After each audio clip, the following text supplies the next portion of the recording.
With us now, Nancy Keenan, president of NARAL Pro-Choice America. She called the Stupak-Pitts Amendment an outrageous blow to women's freedoms and privacy. Also with us, Kathy Roos, senior fellow at the Family Research Council. That organization called the amendment a huge victory for women and their families. Kathy, what was the victory? Well, the victory is that the question is elective abortions and who should be forced to pay for those, the individual or the government. Before the Stupak Amendment passed, Americans would be forced to pay for other people's elective abortions. That's not true. That's not true. That is under both the incorrect. public option plan and under the federal subsidies. It's not true. Absolutely true. That's why the objection was to the use of the exchange. I'll have this debate, but you have to operate in the factual reality, which is you're saying that all of the private insurance being sold on a publicly established exchange cannot fund elective abortion. And that is not federal dollars paying for abortion. That's federal dollars paying for an exchange upon which private insurance is sold, where elective abortions are provided.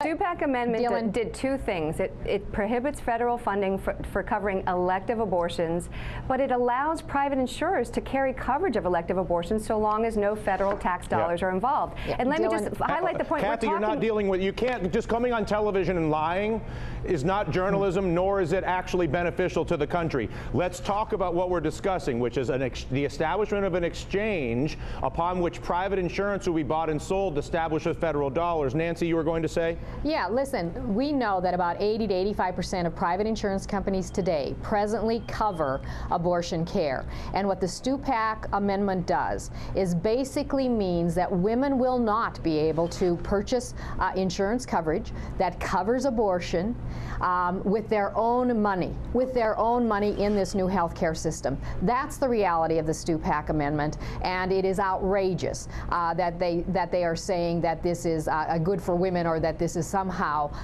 the status quo. This goes far beyond the status quo. Kathy, you can see, if you answer my question, I'll keep you all day. If you just want to talk, I'm going to ask you to go away.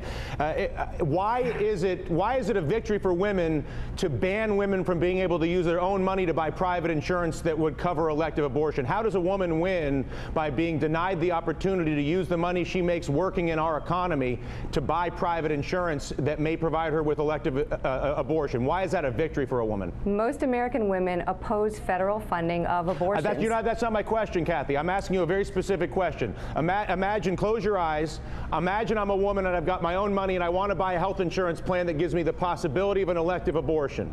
Stupak allows. No, it doesn't. Not on the exchange. That's the whole point. It allows private insurers to cover elective abortions. It's not as long true. as the federal dollars are not involved. It's crazy. Nancy, go ahead. It's not the entire point of this is to use the fact that private insurance is sold on a publicly funded exchange to ban all private insurers from being able to sell coverage with elective abortion. They can sell coverage with elective abortion. Hold on, Kathy. Hold on, Kathy.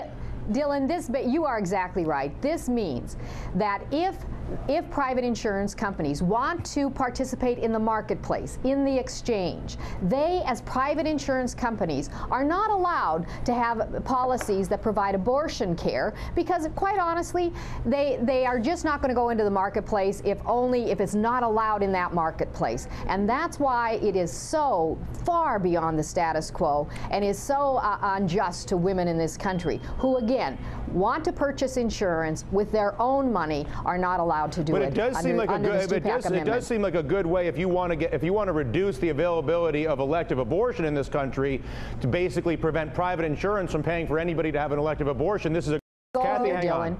Go ahead, Nancy. Dylan, there's a goal here. They want Roe versus Wade overturned fundamentally, and they want to derail health care reform. And that is the strategy of this Stupak Amendment. They want to derail health care reform, and they're using this as a way to do it. And again, it is unconscionable that the women of this country are going to be denied insurance coverage because of the Stupak Amendment. Yeah. All right. Listen, Kathy, in the future, if you could just come with inside the domain of the facts, it makes for a more productive conversation. I recognize it's gratifying to cast the accusations because it gets people worked up. It's fun. You're like, the government, I hate the government, or a government's paying for it. But it's not what's going on here. There's an exchange that's being established by the government upon which private insurance will be bought and sold with private individuals. And the argument in Stupak is that exchange should not be a place where elective abortion can be conducted. It's more beneficial, I think, to the whole country if the debate is had inside the domain of reality as opposed to sort of just nonsense. Can I talk about the status quo? Can I make a point about that? We hear that this is going to change the status quo. Well, the status quo is today most people pay for their abortions out of their own pocket, and while insurers carry abortion coverage, most employers don't include that as an offering in their insurance, and so most Americans today don't have elective abortion insurance coverage. So what this would do without the Stupak Amendment would be a massive expansion of insurance coverage of elective abortion subsidized by the federal government. Americans are against this. 64 Democrats Nancy, you make are your against last point and we'll get out of here. That is so wrong. 80 to 85% of insurance policies in this country offer abortion coverage. And so the fact is that women who presently have that coverage are going to lose it. And the bottom line about health care reform was that women should not lose what they already have. The Stupak Amendment basically forces women to lose what coverage they presently have. Nancy, Kathy, we'll talk to you soon.